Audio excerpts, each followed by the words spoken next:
আমি বললাম যে আমার তো মেডিকেল যাওয়ার কোনো প্রয়োজন নাই, আমার তো কোনো রোগ নাই, কারণ আপনাকে মিনিট করছে। আমি কেন মিনিট করবে, এটা কোনো প্রয়োজনে নাই। মানে তারা বাঁচতে আপনাকে টর্চার করার পরে মানসিক রোগী বলে ঘোষণা দিল। মানানোর চেষ্টা করতেছিল, তখন ওনার পেটনিক অবস্থা ছিল। আমি অ্যারেস্ট হওয়ার পরে কিছুদিন পরে বাচ্চা জন্ম হয়েছে। তখন আপনি বাচ্চার মুখে দেখেননি তো? না না, কারণে আমি দেখি নাই। তখন তো সংসার সম্বন্ধে আমার একটা আইডিয়া ছিল না। 14 দিনের বেশি আমার টর্চার করে বিভিন্নভাবে। ওই গরম পানি দিয়ে মরিচ গরম পানির সাথে মিক্স করে এবং ফ্যানের সাথে ঝুলিয়ে অনেক রকম ভাবে মানে অমানসিক টর্চার করে। যাক, আজকে দীর্ঘদিন পরে আমার দেশে আমি মাতৃভূমিতে আসছি। এসে কি ছেলের মুখ দেখলেন? যে ছেলে দেখলাম, নাতিন, ছেলের বউ, এরা তো কারণে রেখে দিই নাই। আল্লাহ কি পজিশনে চালায়। দর্শক বন্ধুরা, এই মুহূর্তে আপনাদেরকে স্বাগত জানাই। আমি মামুন। আমরা আজ এমন এক ব্যক্তির বাড়িতে এসে উপস্থিত হয়েছি। গত 20 আগস্ট আমরা সেই খবরটি তুলে ধরেছিলাম যে 37 বছর পর বাংলাদেশের কেন্দ্রীয় কারাগার থেকে ভারতে এসেছেন এক ব্যক্তি। ওনার বাড়ি দুর্গাপুর। ওনার সাথে কথা বলার জন্য আজকে আমরা এখানে এসেছি। ওনার জীবন জৈবন কিন্তু শেষ করেছে বাংলাদেশের জেলে। কেন উনি জেলে ছিলেন, কিভাবে ছিলেন সেখানে, সে সম্পর্কিত বিভিন্ন তথ্য আমরা জানবো আজকে ওনার মুখ থেকে। প্রথমে আপনাকে সময় তুলে স্বাগত জানাই। আপনার নামটা বলুন প্রথমে। আমার নাম, ডাক নাম এমনি বিলাস, আসল নাম হলে শাহজাহান। কত সালে আপনি বাংলাদেশের জেলে আটকেছিলেন? 88 7 মাসে আমি নানা বাড়িতে বেড়াইতে যাই বীরবাজার। তো ওইখানে তাদের সাথে অন্যজনের বিভেদ ছিল। রাত্রেবেলা আমাকে করে নিয়ে যায় মামা বাড়ি থেকে। 1988 সালে? 1988 সালে। তখন আপনার বয়স? বয়স কত, 24-25 এরকম। 24-25। ওখান থেকে অ্যারেস্ট করে নিয়ে যায়, নিয়ে এখন আমাকে বিভিন্ন কেসে টর্চার করা হয় 14 দিন। 14 দিনের বেশি আমার টর্চার করে বিভিন্নভাবে। ওই গরম পানি দিয়ে মরিচ গরম পানির সাথে মিক্স করে এবং ফ্যানের সাথে ঝুলিয়ে অনেক রকম ভাবে মানে অমানসিক টর্চার করে। বাংলাদেশের কোন জায়গা থেকে ধরছিল আপনার? কত ধরছিল আমার নানা বাড়ির থেকে, আমার মামার ঘরে আমি শোয়া ছিলাম। জায়গাটার নাম? এটা হলো গিলাতলি, বীরবাজার গিলাতলি। এখন এটা বোধহয় রাজমঙ্গলপুর পরে। তখন তো আপনার দুর্গাপুরের যে সীমান্ত রয়েছে তো কাঁটাতার ছিল না? না না, ওইখানে কাঁটাতার ছিল না, তেমন কোনো ইয়ে ছিল না। তখন তো মানুষ আসা যাওয়া করতে একদম ওপেন। ওই সময় তেমন কোনো ইয়ে ছিল না। ওইখান থেকে আমাকে বিভিন্ন কেসে জড়াই দেয়। জড়াই দেওয়ার পরে অমানসিক জীবন যেমন করছি, মানে খুব মানে করছে। এই টর্চারের মাধ্যমে যে কোনো লোক নিজের 100 বছর আগে যদি বাপ মারা থাকে, এর বাপের নামও বলা হয়েছে। তখন কি আপনি, আপনার স্ত্রী ছিল কিনা ভারতে? না, আমার স্ত্রী, হ্যাঁ আমার বিবাহিত ছিলেন তখন? বিবাহিত ছিলাম। আমার স্ত্রীকে আমি বাড়িতে রেখে গেছি। তখন ওনার পেটনিক অবস্থা ছিল। আমি অ্যারেস্ট হওয়ার পরে কিছুদিন পরে বাচ্চা জন্ম হয়েছে। তখন আপনি বাচ্চার মুখে দেখেননি তো? না না, কারণে আমি দেখি নাই। তখন তো সংসার সম্বন্ধে আমার একটা আইডিয়া ছিল না। এখন যুবক ছিলেন। তখন তো মনে করেন এলোমেলো অবস্থা। তখন যা মন চায় তখন দিকে গেছি, ওইদিকে গেছি। ওইখান থেকে আমাকে প্রায় 9 বছর 11 মাস 28 দিন আমার হাজত। প্রথম কেসের প্রথম হাজত হয়। কেসে দিন কম 10 বছর পরে আমার টোটাল বিচার কমপ্লিট হয়। ওইখান থেকে আমাকে যশোর, তারপরে রাজশাহী, বিভিন্ন জেলে, সিলেট, ঢাকা, বিভিন্ন জেলে ঘুরানো হয়। হওয়ার পর আমার সাজা যখন শেষ হয়ে যায়, তখন আমি সুপার সাহেবকে বলি যে স্যার, আমার 9 বছর 11 মাস 28 দিন হাজর, আমার এই হাজরটা ধরে দিলে আমার সাজা কাটা শেষ। তখন উনি বলে যে এটা কোনো আইনে নাই। আমি স্যার, তো এটা মানবাধিকার লঙ্ঘন হইতেছে। আপনি যেই লয়ে চাকরি করতেছেন এই দেশে, এই লয়ে আছে আমার একদিন হাজত মানে একদিন সাজা, যদি আমার সাজা হয়ে যায় এটা ধরে দেন। তখন সে বলে না, কোনো আইনে নাই। তখন বিয়ে হিসাব পরিদর্শনে আসলে ওনার কাছে বলতে গেলে সুপার সাহেব কি জানি ইংলিশে বলে, তখন এই হাঁটা দেয়। এরকম কয়েকবার ওনারে আমি ভিতরে ঢুকলে আমি ওনার সাথে নালিশ করি। আপনার সাজা শেষ হওয়ার পর আপনি বলতে চেয়েছিলেন তাদেরকে? যে হাজারটা আমার ধরে ধরলে আমার সাজা কাটা শেষ। বারবার বলার পরে সে ক্ষিপ্ত হয়ে আমাকে ছেলে দেয়। ছেলে দেওয়ার পরে একদিন আমি বলতেছি, স্যার আপনি আমাকে এখানে এনে দিলেন, আমি তো, আমার তো কোনো অপরাধ নাই, যে তুই বারবার নালিশ করিস, তোর জ্বালায় অস্থির আছি। আমি দেখেন, আপনারা তো দিছে আমাদের কাজের জন্যে, তা আপনি একজন অভিভাবক, আপনি যদি আমার এই কাজটা না করেন তা আমি কার কাছে বলবো? তখন উনা আমার হঠাৎ করে আমাকে বলে, এই বেটা শুয়োরের বাচ্চা, তোর কি দাওয়াত দিয়ে আনছি ভারত থেকে? তুই কেন আইছিস? তখন আমি ওনার প্রশ্ন করি, আমি স্যার আপনি একটা অভিভাবক, আপনি যদি মানুষই একটা মানুষকে শুয়োরের বাচ্চা কুত্তার বাচ্চা বলতে পারেন, তাহলে যে শুয়োরের বাচ্চা কুত্তার বাচ্চা বললো সে কিসের বাচ্চা? এইটা বলাতে সে আরো ক্ষিপ্ত হয়ে যায়। ক্ষিপ্ত হয়ে আমাকে ক্যাশ টেবিলে নেয়, বিভিন্ন ধরনের মানে হ্যান্ডকাপ ডান্ডা লাগাইয়া আমার ওখানে টর্চার করে।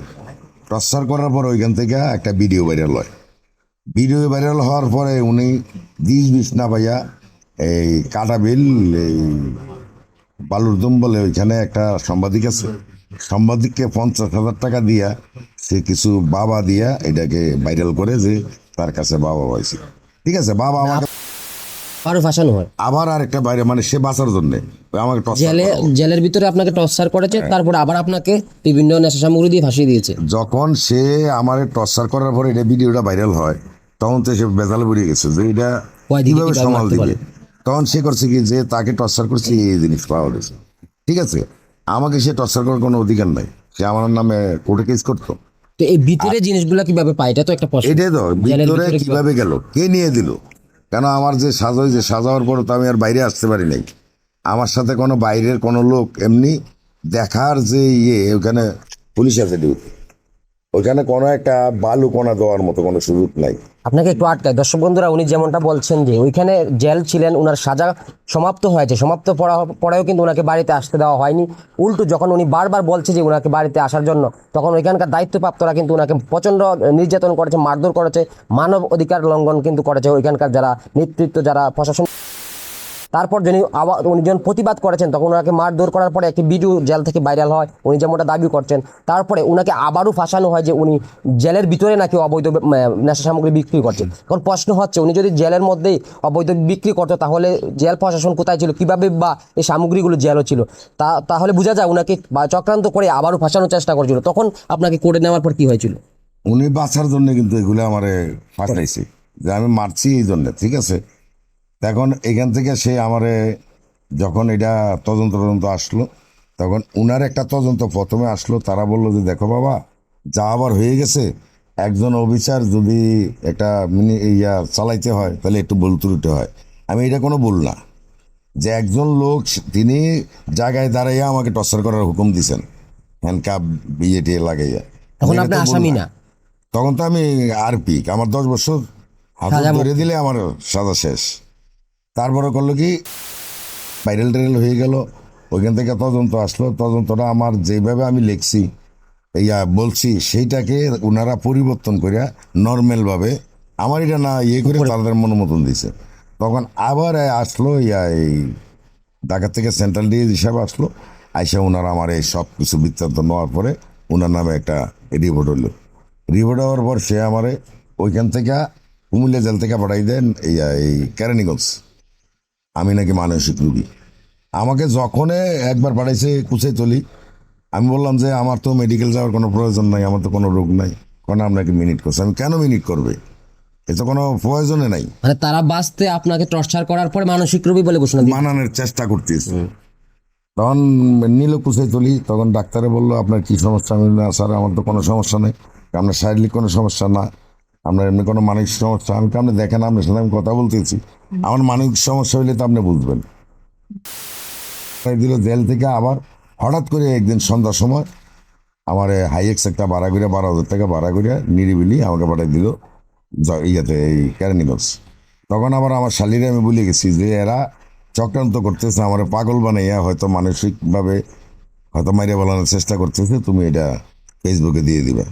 তখন ওইখানে পাঠানোর পরে আপনার আত্মীয় আছে বাংলাদেশে, তাদের জি, আমার শ্বশুরবাড়ি আছে, শালি আছে, আমার নানারা আছে, নানা বাড়িতে আমি অ্যারেস্ট হয়েছি আমার মামার ঘরে।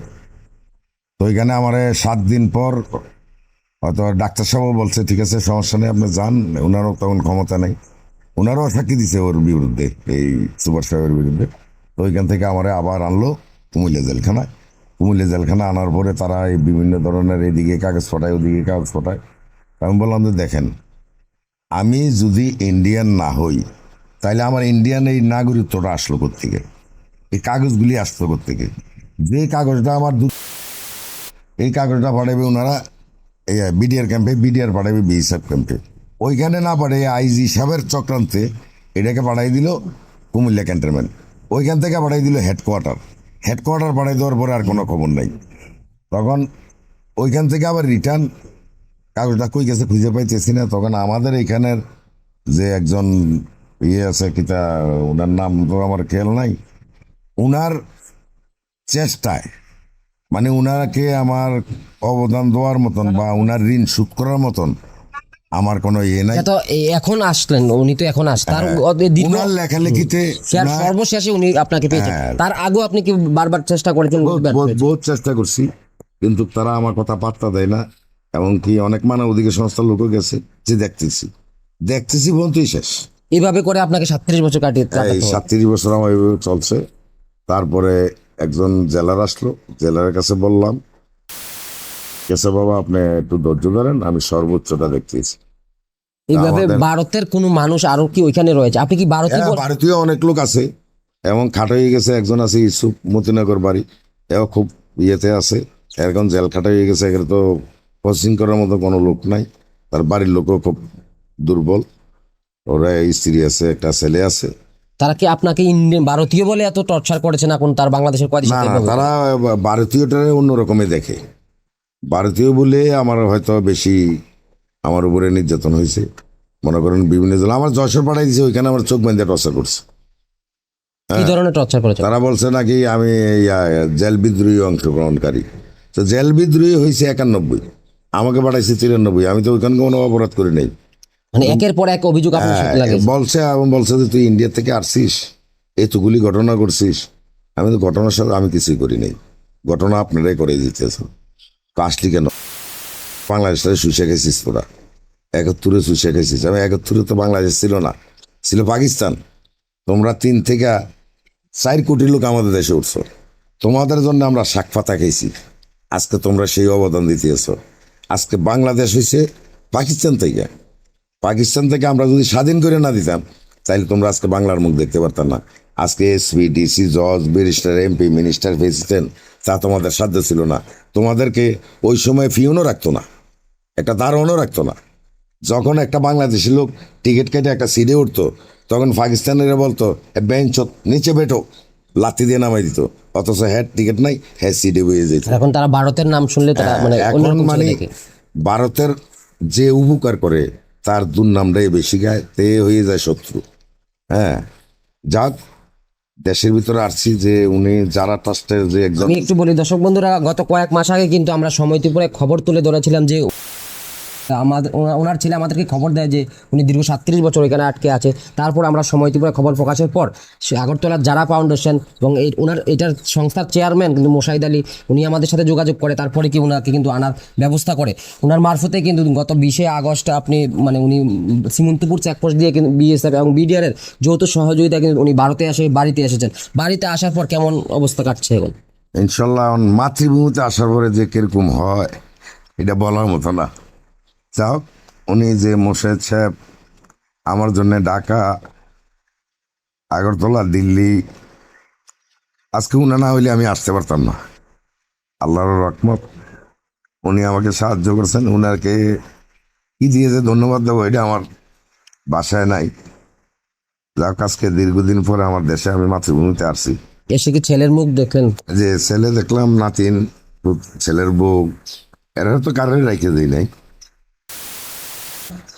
আল্লাহ কি পজিশনে চালায় এখন আপনারা আছেন দেখবেন। আমার অন্তত আর আমার চলার তো একটা বিরাট সমস্যা হয়ে গেছে। সবাই তো নতুন আমার কাছে, আমার পুরো দেশটাই আমার কাছে নতুন। পুনর্জন্ম হলেন এখন? পুনর্জন্ম মানে আমার কাছে মনে হয় যে আমি মাত্র জন্ম হয়েছি এই দেশে। তবে আমি দোয়া করি যে আমার যার জন্য আমি আজকে এই দেশে আসলাম, মোর্শেদ সাহেব, ওনাকে আল্লাহ দীর্ঘজীবী করুক, যাতে এরকম আরো অনেকের সাহায্য সহযোগিতা করতে পারে। তবে উনারও অবদান দেওয়ার মতন আমার সাধ্য নাই। কেন আজকে 37 বছর আমার বহুত আত্মীয় স্বজন, বন্ধু বান্ধব অনেকে ছিল, মারা গেছে। দুঃখে সুখে অনেকে ছিল, কিন্তু এই দুঃখের সময় কারোরে আমি পাই নাই। উনার জন্য আজকে আমি মাতৃভূমি খুঁজে পাইছি, আমার সন্তানের কাছে আমি ফিরে আসতে পারছি, আমার দেশে ফিরে আসতে পারছি। উনাকে আমি লক্ষ কোটি বার শুক্রিয়া আল্লাহর দরবারে যে উনাকে দীর্ঘজীবী করুক আল্লাহ, উনি আরো মানুষের উপকার করুক, এইটাই আমার কামনা। সরকারের কাছে কি আবেদন থাকবে, রাজ্য সরকার কি এমন কিছু করতে পারে কিনা যারা ওইখানে আটকে আছে তাদের? হ্যাঁ, ইচ্ছা করলে আমার দেশের সরকার যে কোনো জিনিস ইচ্ছা করলে যে কোনো একটা লোক যে কোনো সময় নিয়ে আসতে পারে। এটা সরকারের, আমি মনে করি সরকারের গাফিলতি আছে কিছুটা। হয়তো আমরা এদিকে এদিকের লোক আত্মীয় স্বজন আছে, অপরাধ আমরা হইতে পারে, কিন্তু আইনে তো একটু জটিলতা থাকতে পারে। কিন্তু তাই নয় যে একটা মানুষ ভুল করলে তার দীর্ঘমেয়াদী এত বছর বা এইভাবে নির্যাতিত হবে। কারণ আমরা তো মানুষ, আমরা কোনো মানুষ না। কিন্তু এই দেশের লোক, এই দেশের আইন চেষ্টা করলে অনেক কিছু করতে পারে, অনেক অনেক কিছু করতে পারে, যেটা বলার মতো না। শুধু এই দেশের সামান্য একটু গাফিলতির জন্য আমরা আজকে এই দুর্ভোগ ইয়ে করতেছি, পোয়াইতেছি। ধন্যবাদ আপনাকে আমাদেরকে সময় দেওয়ার জন্য। দর্শক বন্ধু, আমরা কথা বলছিলাম দীর্ঘ 37 বছর বাংলাদেশের বিভিন্ন কারাগারে উনি ঘুরেছেন, দিন কাটেছেন। ওনার সাথে অনেক অমানবিক ঘটনা ঘটেছে, এটা মানবাধিকার যারা প্রশাসনিক আধিকার রয়েছে উনি বাংলাদেশের এক আত্মীয়র বাড়িতে গিয়ে কিন্তু ওইখানকার পুলিশের হাতে ধরা পড়ে। তারপর ওনাকে যা আদালতে তোলা হয়, বিভিন্ন ধারায় মামলা হয়। প্রথম অবস্থায় ওনার 10 বছর সাজা হয়, সেখান থেকে সাজা মুক্তির হওয়ার পরও কিন্তু বিভিন্ন অভিযোগ তুলে টর্চার করে ওনাকে কিন্তু আটকে রাখা হয়। উনি আপ্রাণ চেষ্টা করেছিল ওখানে আসার জন্য। উনি যখন বাংলাদেশে যাচ্ছিলেন, তখন বাংলাদেশে যখন ধরা পড়েছিলেন, তখন ওনার স্ত্রীর গর্ভবতী ছিলেন, ওনার সন্তানকে উনি দেখেননি। 37 বছর পরে এসে উনি ওনার সন্তানকে দেখতে পাচ্ছেন। উনি কিন্তু চোখের জল চলে এসেছে উনার। একটা মানুষের জীবন শেষ করে দিয়েছে এই বাংলাদেশের কারাগার। উনি কিন্তু আবার পুনর্জন্ম হয়েছে বলে উনি দাবি করছেন। এবং ওনার মতো অনেক মানুষ এখানেও আটকে আছে যারা মানবাধিকার নিয়ে কাজ করেন, মানবতা নিয়ে কাজ করেন। আমরাও তাদেরকে আবেদন করব, এভাবে যারা মানবাধিকার লঙ্ঘনের শিকার হচ্ছে পৃথিবীর যে কোনো প্রান্তে হোক না, আপনার আওয়াজ তুলুন, তাদের পাশে গিয়ে দাঁড়ান। দর্শক বন্ধুরা, আমরা এখন কথা বলবো 37 বছর বাংলাদেশের জেলে কাটিয়ে বাড়ি ফেরার যে বাড়ি ফিরেছে, উনার পিছনে যে কাজ করে গিয়েছেন, জিনার মারফতে উনি বাংলাদেশ থেকে ভারতে আসতে পেরেছেন। উনার সাথে কথা বলবো। আগরতলার যারা ফাউন্ডেশনের চেয়ারপারসন মোশাহিদ আলী, আপনাকে সময় করে স্বাগত জানাই। আপনি কিভাবে এই কাজটি করলেন, যদি আপনাদের পিছনের গল্প যদি বলে থাকেন আমাদের। সময় ত্রিপুরাকে অনেক অনেক ধন্যবাদ আজকের এই আয়োজনের জন্য। তো সবচেয়ে বড় বিষয় হলো, আমি আজকে থেকে 27 মাস আগে সময় ত্রিপুরার একটা নিউজে আমি লক্ষ্য করলাম যে এরকম শাহজাহান বিলাস নামে একজন লোক কুমিল্লার জেলে 38 বছর যাবৎ আছেন। তো সাথে সাথেই আমি সময় ত্রিপুরার সঙ্গে যোগাযোগ করি যে লোকটার অবস্থান এবং ঠিকানা, ফোন নাম্বার ইত্যাদি কোনো কাগজপত্র থাকলে আমার কাছে আমি এটা দেখবো। এবং আমরা প্রতিনিয়ত যারা ফাউন্ডেশন এইসব কাজ করে আসছি দীর্ঘ 4-5 বছর যাবৎ। বিগত 2021 সালেও আমরা এই ধরনের কাজ করেছি। খোয়াই বিদ্যাপীঠের 2জন উপজাতি যুবককে আমরা মৌলভীবাজার জেল থেকে আমাদের দেশে প্রত্যাবর্তন করেছি। এবং সেই সুবাদে আমরা শাহজাহান বিলাসের নামটা দেখে আমার নিজেরই আগ্রহ প্রকাশ করেছি। এবং এটা সময় ত্রিপুরার সহযোগিতায় আমি পেয়ে আমি সঙ্গে সঙ্গে সংশ্লিষ্ট দপ্তরের সঙ্গে যোগাযোগ করেছি। এমনকি দিল্লিতেও আমি লেখালেখি করেছি, ঢাকাতে সংশ্লিষ্ট দপ্তরের সঙ্গে কথা বলেছি, এমনকি দূতাবাসেও কথা বলেছি। এবং প্রয়োজনীয় কাগজপত্র জমা দেওয়ার পরে আমি মিনিমাম 3 বারও গিয়েছি বাংলাদেশে ওনার সঙ্গে যোগাযোগ করার জন্য, প্লাস অফিসিয়াল সহযোগিতা করার জন্য বিভিন্ন সংশ্লিষ্ট আধিকারিকদের সঙ্গে। তারপরে দীর্ঘ 27 মাস পরে মোটামুটি আমাদের একটা সাফল্য পেয়ে অগাস্ট শ্রীমন্তপুর দিয়ে আমাদের সোনামুড়ায় শাহজাহান বিলাসকে আমরা আনতে সক্ষম হয়েছি। আমাদের তরফ থেকেও আপনাকে ধন্যবাদ জানাই এবং ওনার পরিবার তরফ থেকে আপনাদেরকে ফাউন্ডেশনকে ধন্যবাদ দিয়েছে। এখন আমার একটা প্রশ্ন হলো, আপনার যে কাজগুলো আপনার সাফল্য পেয়েছেন, আপনি এই ঘটনাটাকে 37 বছর যে জেলে থাকাটাকে কিভাবে দেখছেন? এটা সম্পূর্ণ একটা মানবতা বিরোধী কাজ বলে আমি মনে করি। যেহেতু আমরা মানবতার ফেরিওয়ালা, তো স্বাভাবিক এইসব জিনিস আমাদের কাছে আসলে আমরা অত্যন্ত সুচারুভাবে দেখি। কিন্তু একটা মানুষের 37 বছর যখন সে জেলে তাকে অবতীর্ণ করা হয়, তখন that time he was 25 years আমি মনে করি। তখন সেটা যৌবনের ভরা যৌবন যাকে বলে। তো তার 38 বছর চলে গেছে, এটা মানে তার জীবনের একটা বিরাট অধ্যায় চলে গেল। তার মানসিক, তার অর্থনৈতিক, তার সামাজিক অবস্থান থেকে সম্পূর্ণভাবে সে বিচ্ছিন্ন। তো কাজেই আমরা মনে করি মানবতা যদি, তাহলে এইসব কাজের জন্য অন্তত মানবতার দিক দিয়েও তার একটা কম্পেনসেশন দরকার আমি মনে করি। মানবাধিকতা যারা দপ্তর নিয়ে আছেন মানবতার কাজ করেন, তাদের কাছে আমরা আবেদন জানাচ্ছি এই সব লোকের যে বাকি জীবনগুলা তাদের যাতে সুষ্ঠুভাবে যায়, তাদের পরিবারবর্গ দিনে সুষ্ঠুভাবে চলতে পারে, তার জন্য সরকার থেকে তাদেরকে কোনো সহযোগিতা করা একান্ত দরকার বলে আমি মনে করি। এখন ওইদিকে কেমন মানুষ আটকে আছে, আপনার কাছে কোনো তথ্য আছে আমার কিনা? কাছে ইদানিং আজকেই আরেকটা তথ্য পেলাম, ওর নাম হচ্ছে মতিনগর বাড়ি, খুব সম্ভবত ইউসুফ, তার টাইটেলটা আমি জানি না, কাগজপত্র আমার কাছে ওনার স্ত্রী আমাদের সামনেই এসেছেন, উনি আমাকে দিয়েছেন, আমি চেষ্টা করব ওনারটাও যাতে এইভাবে কিছু করা যায় কিনা, যেহেতু উনিও মুক্তিপ্রাপ্ত, মানে আসামি না হয়ে এখন আসামির অবস্থায় আছেন। সর্বশেষে তো ত্রিপুরা রাজ্যের মুখ্যমন্ত্রীর উদ্দেশ্যে যদি কিছু বলেন উনি বিষয়ে। আমরা ওনার কাছে আবেদন জানাবো এইসব বিষয়ে আন্তর্জাতিক সহযোগিতা দান করে আমাদেরকে আরও উৎসাহিত করে। আমরা যদিও মুখ্যমন্ত্রী আমাদের কাছে এইসব ব্যাপারে কোনো সহযোগিতা করেন, তা আমরা আরও কিছু করতে পারবো, যেহেতু বাংলাদেশের বিভিন্ন জেলায় এই ধরনের মানে ভারতীয় নাগরিক রয়েছেন যারা কোনো কিছু এখনও করতে পারছেন না, অথচ মুক্তিপ্রাপ্ত হয়েও দিনের পর দিন তাদের দিনাতিপাত করছেন। আমরা অত্যন্ত আগ্রহের সঙ্গে বলছি মাননীয় মুখ্যমন্ত্রী এই বিষয়ে দৃষ্টিপাত করার জন্য। ধন্যবাদ আপনাকে। দর্শক বন্ধুরা, আমরা কথা বলার চেষ্টা করেছিলাম আমরা খবর প্রকাশের পরে কিন্তু উনি সর্বপ্রথম এই ঘটনাটাকে নিয়ে ঘাটাঘাটি করার পরে কিন্তু উনার মারফতেই বাংলাদেশ থেকে 37 বছর পর নিজের বাড়িতে ফিরলেন ভারতীয় নাগরিক শাহজাহান ওরফে বিলাস। আপনারা দেখতে থাকুন সময় ত্রিপুরা, সময়ের সাথে মানুষের পাশে আমরা আছি সর্বদা।